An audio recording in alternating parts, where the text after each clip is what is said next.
আমার যে সকল বন্ধুরা পটল একদমই খেতে চান না, আজকের এই রেসিপিটা শুধু তাদের জন্য। তো বন্ধুরা পুরো ভিডিওটা দেখতে থাকুন, আশা করি আপনাদের ভালোই লাগবে। তো রেসিপিটা করার জন্য দেখতে পাচ্ছেন আমি কয়টা পটল খোসা ছাড়িয়ে ধুয়ে পরিষ্কার করে নিয়েছি। এখন এই পটলগুলো আমি কেটে নেব। ওদিকে পটলগুলো কাটা হতে হতে বন্ধুরা এদিকে আমি একটা কড়াইয়ের মধ্যে দিয়ে দিচ্ছি সাদা তেল। আপনারা চাইলে কিন্তু এই রেসিপিটা সর্ষের তেল দিয়েও করতে পারেন। কিছুক্ষণ পর যখন দেখবেন তেলটা একটু গরম হয়ে গেছে, তখন তেলের মধ্যে দিতে হবে দুটো শুকনো লঙ্কা।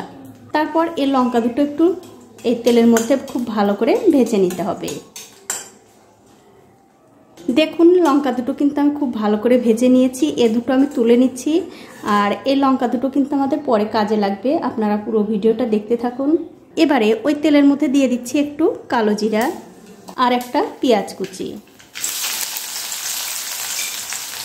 সাথে দিয়ে দিচ্ছি একটা রসুনের কোয়া আর দিয়ে দিলাম কয়টা কাঁচা লঙ্কা। এবারে সব কিছু মিশিয়ে এই তেলের সঙ্গে একটু ভেজে নিতে হবে।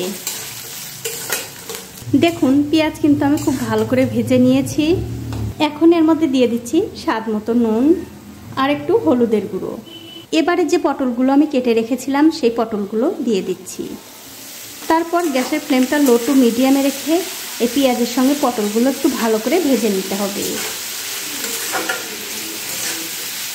2-3 মিনিট সময় ধরে এই পটলগুলো ভেজে নেওয়ার পর দেখবেন পটলগুলো কিন্তু অনেকটা নরম হয়ে গেছে।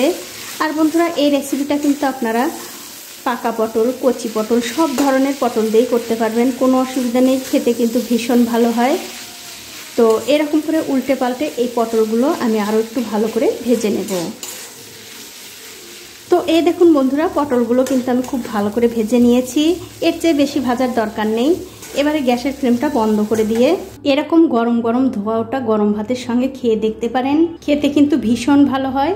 আর এরকম পটল ভাজা দিয়ে কিন্তু এক থালা ভাত আপনারা চোখের নিমেষেই খেয়ে ফেলতে পারবেন, এতটাই ভালো লাগে। আর তার সাথে যদি থাকে এরকম ভাজা শুকনো লঙ্কা, তাহলে তো কিন্তু বন্ধুরা কথাই নেই।